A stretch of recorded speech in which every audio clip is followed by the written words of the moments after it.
Good morning, friends. Over on Instagram, I asked for those of you who would be interested in me making you a specialized video just for you and your situation. So today's video is going to be the first in this series. So in particular, today's class is going to be addressing the issue of endometriosis, but I'm going to start by reading out the message that Alyssa wrote to me because maybe you'll hear some things in her story that you can relate to as well. So Alyssa says, "My husband and I have been trying to conceive since August of 2019. I knew there was a strong possibility that it would take some time since I was diagnosed with endometriosis in 2018. However, I didn't think that we would still be trying for our first almost 2 years later.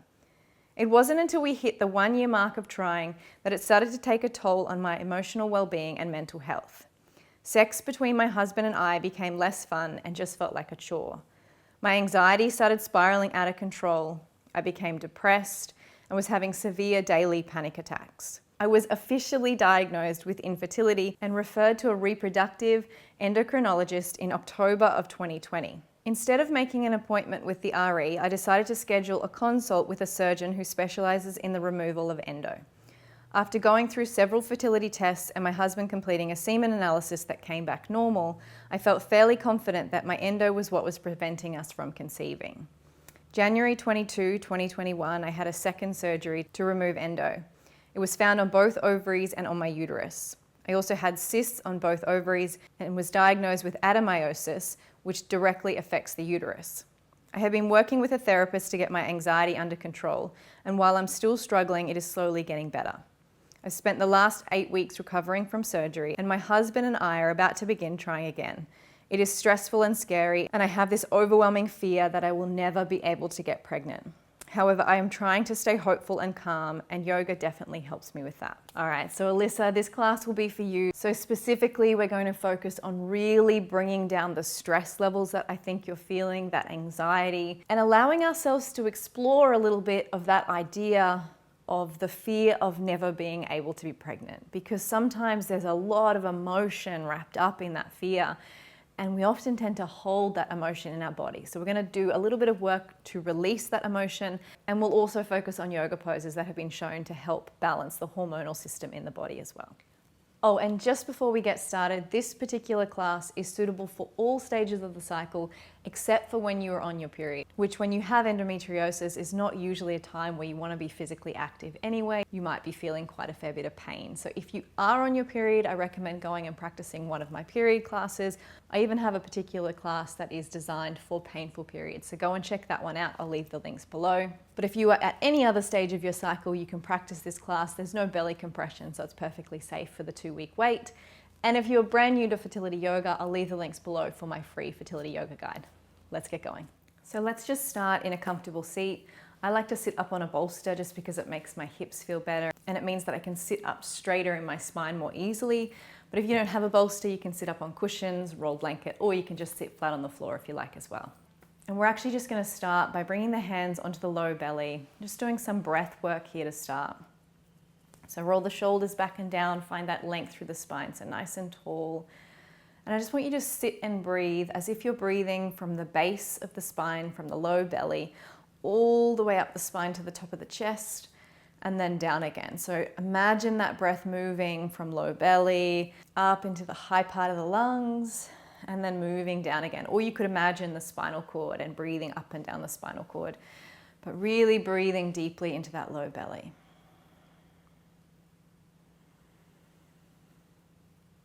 And as you breathe into the low belly, I want you to imagine this space soft, relaxed. Let the shoulders follow, let them soften and relax as well. Just being present and aware of your body.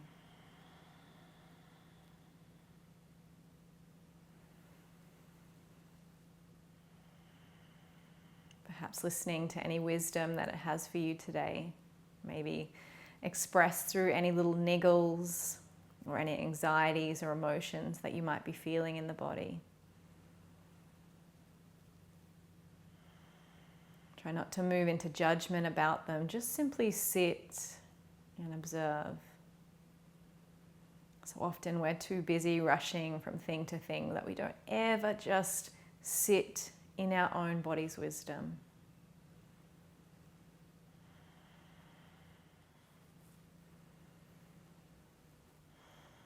Then when you're ready to, I want you to inhale the arms up wide, interlace the fingers, reach them up tall.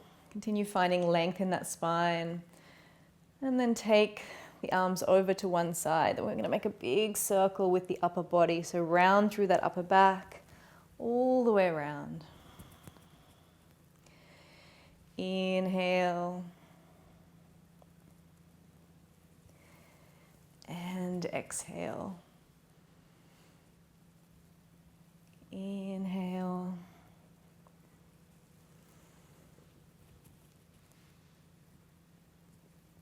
And exhale. Let's reverse the circles now, moving in the opposite direction, perhaps noticing that there's a little bit of tension this way, or maybe it feels easier for you. Again, not moving into judgment about the body, simply observing. And also noticing that anything you observe is also just perception. It's all perception. You can choose how you perceive it. All right, roll the shoulders back and down. Just getting some movement. We often hold stress in this place, so just reversing the circles.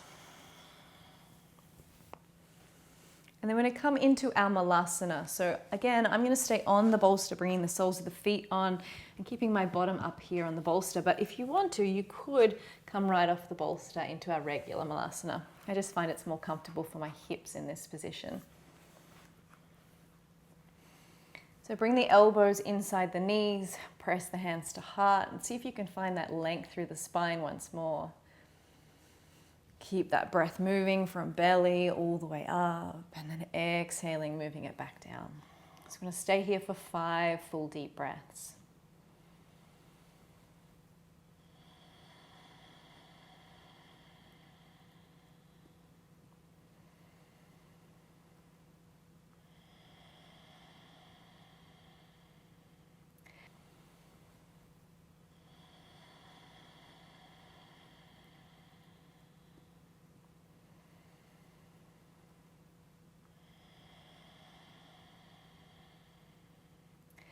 And then release the left hand down to the ankle.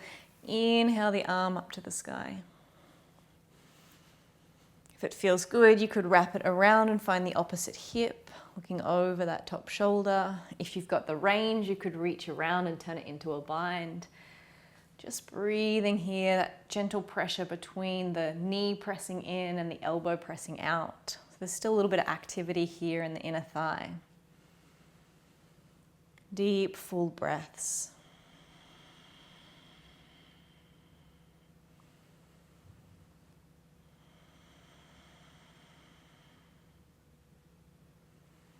And then inhale up. I'm going to swap sides.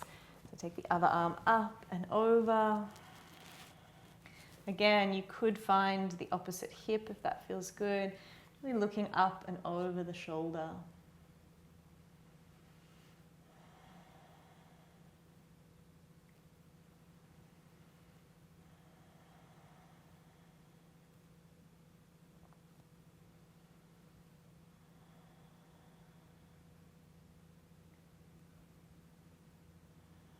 And then gently release.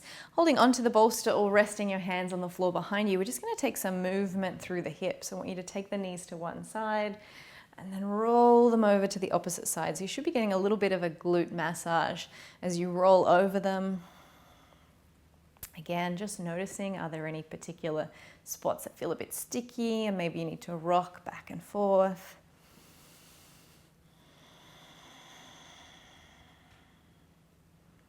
And then come back to center. Again, you can stay up on the bolster or come flat on the floor. We're taking both legs wide. Gently draw the toes back towards you, getting a beautiful hamstring and inner thigh stretch here. Inhale the arms up. Interlace the fingers, draw them up tall. See if you can soften the shoulders down and away. Keep drawing the toes up towards you, getting that nice stretch, maybe leaning a little bit forward. Only if that feels good for you.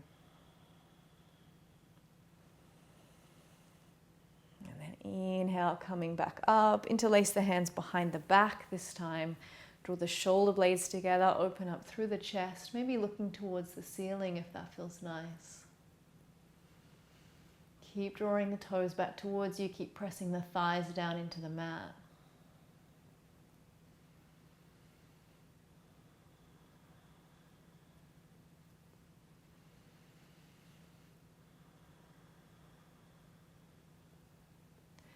And then gently release. I want you to bring one leg in and plant the foot, and the other leg is coming out. We're going to lean forward and come into our Skandasana. So feel free to adjust if you need. So you get this beautiful big stretch through this hamstring. You can either sit back so that your heels are on the ground, or you can stay forward depending on what feels good for you. But I want you to find some movement here. So just rock and roll. You don't really need the bolster anymore, so you can roll that out the way. Just feel free to find some movement. If you want to find stillness, and that's what your body is calling for today, hands to heart. Although not quite stillness because there's a bit of balance going on here. And then moving over to the opposite side, so bending into the other leg, straightening out on the other side. And again, just finding some movement here. Noticing any sticky spots, any parts of the pelvis that might feel a little bit tight, just gently working into them.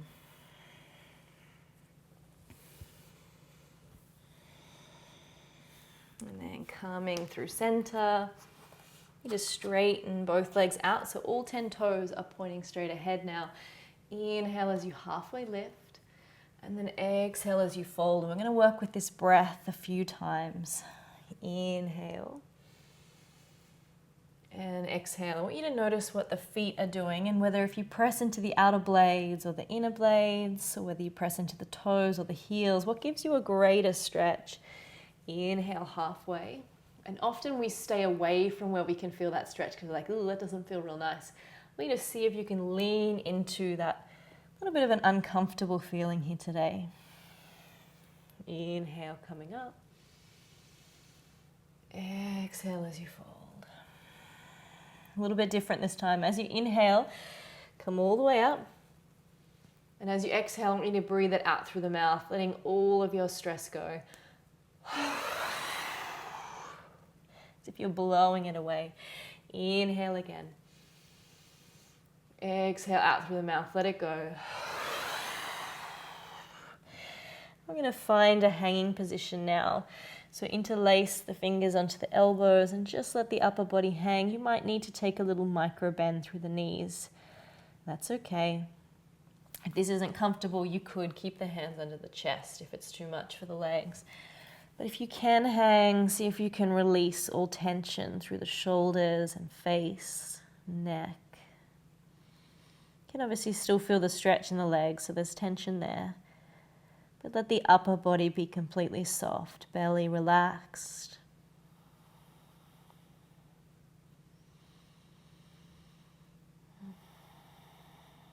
And then super slowly, because all the blood has rushed to your head, I want you to come up, turn the toes out. As we move into our goddess, bring the hands onto the thighs, really slowly coming up. Take a seat down. You need to drop the left shoulder down, look over the right side. And then come back over the opposite shoulder, right shoulder down. I'm just going to move in this way. So the lower body can move as well if that feels good. Your legs are probably starting to build a little bit of heat now.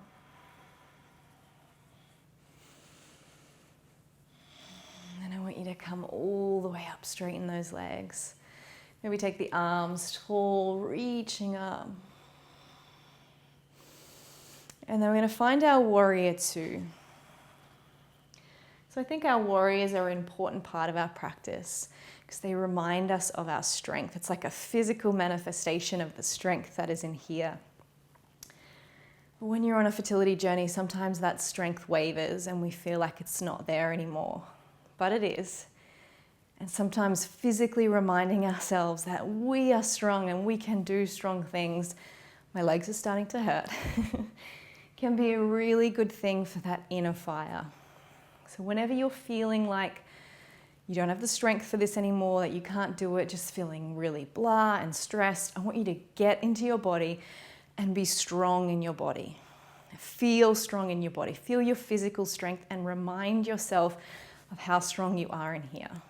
As you inhale, reverse your warrior. And then exhale, come onto the front thigh, side angle. Let's do this a few times. Inhale. Exhale. Inhale. And exhale, stay. Maybe come a little bit lower if that feels good. And then bring the hands all the way down. Let's have a little rest in our wide leg forward fold. So maybe letting the head rest towards the floor, maybe keeping it upright if that feels better. Just catching the breath here. Breathing deeply into that low belly.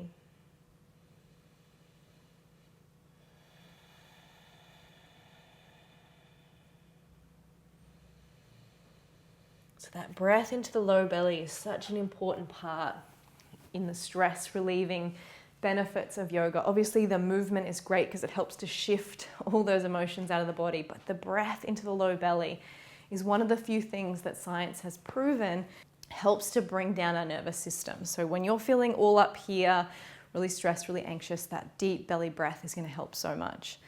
Let's come back to our warrior two on this side. Reaching the fingertips away, feeling the strength in the legs. Using that breath to remind you when sensations in the body get strong, you can breathe through them.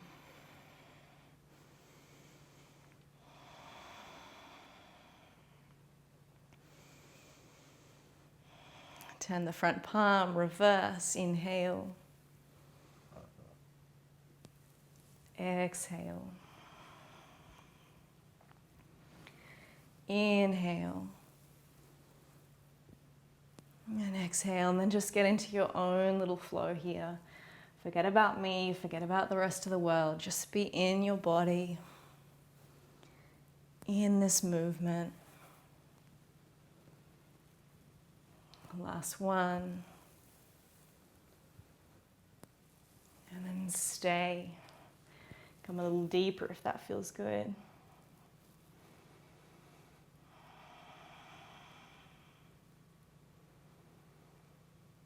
And then slowly bring the hands down. Walk the fingertips over so that you can walk the feet back in and come to take a seat down. We need to bring the feet in towards each other as we come into our butterfly and just let the knees fall out to the side. If your knees are super high, perfectly okay. You might want some things underneath them if this is too intense for the inner thigh. If they come open, just let them fall open. We just take a little bit of a bounce through the knees. Come back to that low belly breath. And then let the legs rest wherever they naturally fall. And just gently lean forward. So you might not need to go too far until you can feel that opening through the inner thigh. Maybe you've got a bit more range, that's okay too. Our bodies are all completely different.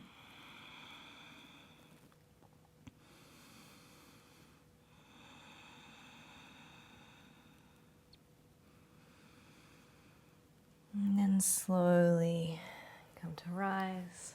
I want you to come and either cross the ankles, or if you can, you're going to put one ankle up on the opposite thigh and stack the knee and foot. So this is quite a hip opener, especially when we come to lean over the top knee. So if it's too much, again, you can put some props underneath the knee, or you can come back to just crossing the ankles. So we're just going to sit here, and if you need that little bit more of an intensity, you can lean forward, but you don't have to. I'm going to ask that you close down the eyes. Breathe into the low belly.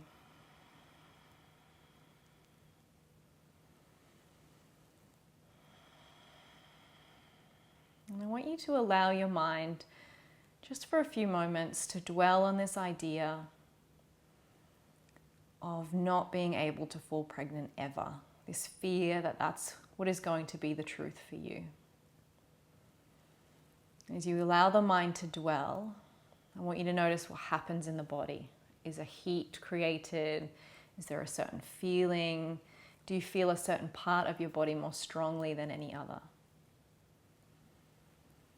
I just want you to explore this thought.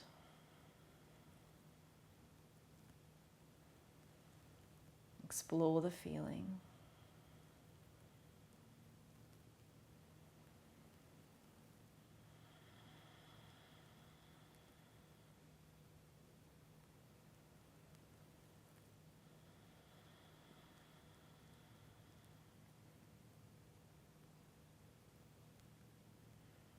So I personally remember having a similar fear. For me, it was a fear that I would never have another healthy child after having my 2 boys and then 3 losses. And I so remember after those 3 losses just feeling like, well, maybe I'll never hold another baby of my own. And for me, that feeling that this thought created was just a deep sadness. I felt it in my heart, in my belly.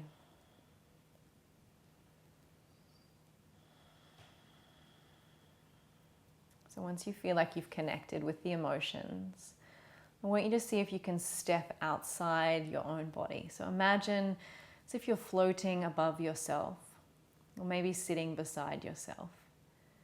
So we're just witnessing now. We're witnessing ourselves thinking about this thought, allowing ourselves to feel the emotions that this thought creates, and just watch. Maybe there's a pained expression on your face. Maybe you notice that the breathing has shortened a little, and you take a deep breath in, extending it out. Maybe you notice that you look completely calm. Just want you to sit outside yourself. Imagine you as this knowing being that can sit outside and watch on. And then as this knowing being that sits outside, imagine you're looking on to a friend, your very best friend in the world, as you should be to yourself. And bring your hands to heart as this knowing being, witnessing yourself feeling intense emotions and thoughts. And what would you say? What do you feel in your heart for this friend of yours? What advice would you give them? How would you express your love? How would you help them to feel cared for as they go through this difficult season?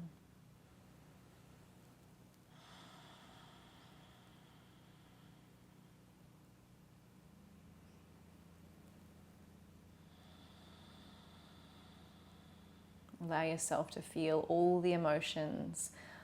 Think all the things you want to say. Maybe even whisper them to this close friend of yours. Letting them know everything you want them to know. And then when you're ready to, slowly come back into yourself and allow yourself to receive those messages.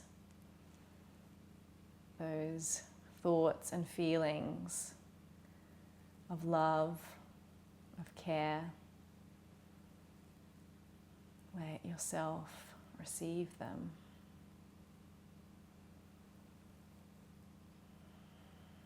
When you're ready to, we open the eyes. I'm going to get you to cross the legs in the opposite way. So if you've got ankles crossed, change the cross. If you've got the foot up, we change the cross. Maybe you lean forward if that's where you were in the other position. So hip opening, often a lot of emotions in our hips, why I brought you into this position for that little visualization. I just want you to sit now, and you've received hopefully something beautiful and powerful from that knowing part of yourself. just want you to be in this moment right now. There's really nothing that you need to do. There's no right or wrong for how you might feel. I just want you to be.